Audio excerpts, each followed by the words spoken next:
नमस्कार। आज एक बार फिर सैफ अली खान मामले की बात करते हैं। सैफ अली खान पे जिस शरीफुल ने हमला किया, हमलावर, उसको 5 दिन के लिए और पुलिस हिरासत पुलिस को मिल गई है।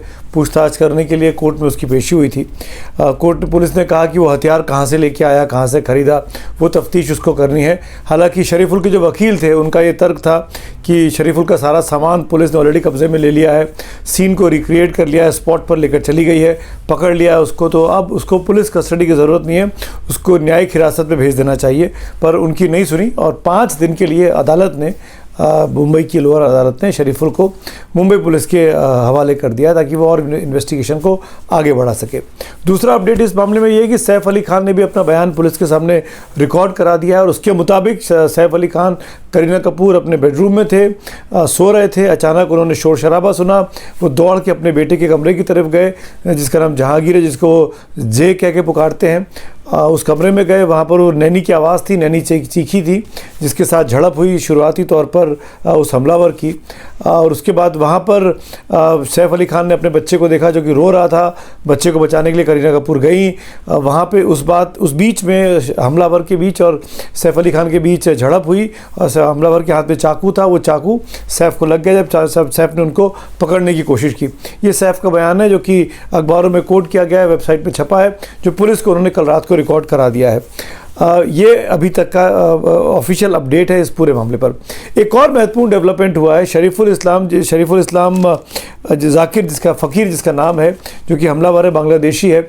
इसके पिता, जिनका नाम है मोहम्मद रोहुल अमीन, उन्होंने कुछ मीडिया ऑर्गेनाइजेशंस को इंटरव्यू दिए हैं बांग्लादेश से, ढाका से, और उनकी उम्र 55 साल है और वो ये कहते हैं कि मेरा बेटा क्रिमिनल हो ही नहीं सकता, मेरा बेटा ये अपराध कर ही नहीं सकता कि किसी पे चाकू चलाए, किसी पर हमला करे। उन्होंने इस कहानी को एक नया कूटनीतिक रंग दे दिया, डिप्लोमेटिक एंगल दे दिया है। रोहुल का कहना है कि उनके परिवार में उनके 3 बेटे हैं। बड़ा बेटा वहीं ढाका में नौकरी करता है, बीच का बेटा शरीफुल है और छोटा बेटा जो है वो अभी स्कूल में पढ़ रहा है। शरीफुल 10वीं तक पढ़ाई किया था, लेकिन कुछ साल पहले जब बांग्लादेश में शेख हसीना की सरकार चल रही थी और खालिदा जिया की पार्टी आमने सामने हुआ करती थी, तो ये शरीफुल, उनका परिवार जो है, रोहुल साहब और शरीफुल जो है, इनका जो परिवार है, ये विपक्षी नेता खालिदा जिया के सपोर्टर हैं, बीएनपी के, और इनका विरोध करते थे उस वक्त की सत्तारूढ़ पार्टी आवामी लीग की जो थी शेख हसीना अब दिल्ली में असाइलम में रह रही हैं, हिंदुस्तान में है। उस विरोध के चलते शरीफुल को निशाना बनाया गया। शरीफुल क्योंकि प्रोटेस्ट में हिस्सा लेता था, शरीफुल पर कई सारे झूठे केस, पॉलिटिकली मोटिवेटेड केस वहाँ बांग्लादेश में किए गए। उससे तंग आकर वो, और प्लस पढ़ाई लिखाई करता नहीं था, नौकरी थी नहीं, तो वो तंग आकर परेशान होकर इल्लीगली भारत में उसने एंट्री की। ये पिता खुद बता रहे हैं कि गलत तरीके से भारत आया, यहाँ वो कमाता था और पैसा लेकर हमको यहाँ भेजता था, जिससे हमारा खर्चा चलता था। पर यह कहना है कि उसने चाकू चलाया, छुरी चलाई, उसने सैफ अली खान को घायल किया, मारने की कोशिश की, ये उनके पिता मानने को रोहुल साहब नहीं तैयार है।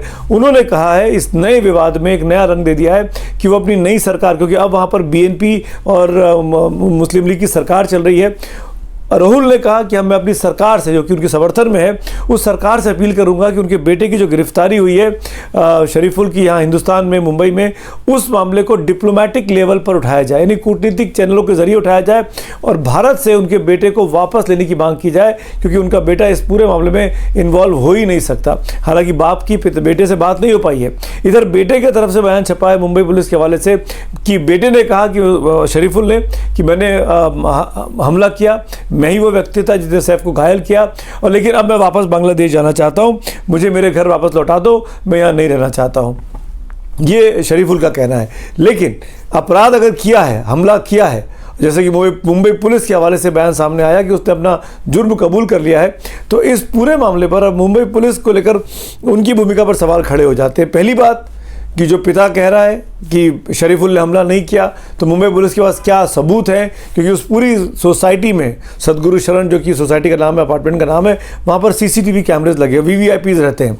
पुलिस को ये साबित करना चाहिए, मीडिया के सामने आकर इन तमाम सवालों के जवाब देने चाहिए कि वो व्यक्ति शरीफुल था कि नहीं था, पहला सवाल। दूसरा सवाल, उसकी एंट्री कहाँ से हुई, सीढ़ी से हुई कि नहीं हुई। तीसरा सवाल, वो जाता है नंगे पैर, लौटता है तो जूते पहना हुआ है। वो जूते किसके थे, किसके पहन के निकला वो वहाँ से, नंगे पैर क्यों गया था? और अगर वो पैदल ही गया है, सीढ़ी से ही गया है, तो नंगे पैर क्यों गया वो? अगर वो पाइप से गया होता तो समझ में आता है कि चढ़ने में दिक्कत होती है, ग्रिप बनाने के लिए आप जूते उतार सकते हैं।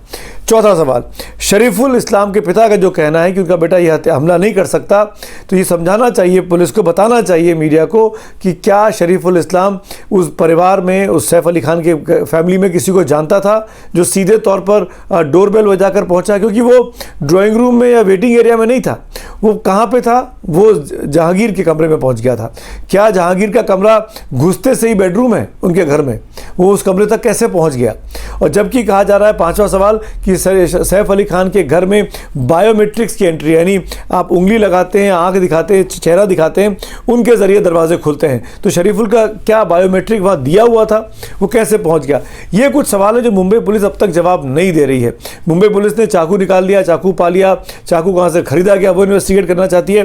लेकिन अब जबकि ये मामला डिप्लोमेटिक स्तर पर, कूटनीतिक स्तर पर अगर बांग्लादेश उठाता है, अगर बांग्लादेश के साथ वैसे भारत के संबंध बहुत तनावपूर्ण चल रहे हैं, शेख हसीना दिल्ली में है, वो बांग्लादेश उनकी वापसी की बात कर रहा है, वहाँ की जो नई सरकार बनी है, ऐसी स्थिति में अगर खालिदा जिया की पार्टी ये मांग करती है कि शरीफुल को वापस किया जाए, तो भारत सरकार क्या करेगी? क्या ये छोटी सी घटना जिसमें इसको बांग्लादेशी बताकर मुंबई में अब बांग्लादेशियों को निशाने पे लिया जा रहा है, बांग्लादेशियों को रोहिंग्या बताकर कई रोहिंग्याओं को वापस लौटाने की मुहिम छिड़ गई है, इस सिचुएशन में कूटनीतिक स्तर पर क्या भारत और बांग्लादेश के संबंध इस वजह से, शरीफुल की गिरफ्तारी की वजह से क्या और नीचे जा सकते हैं?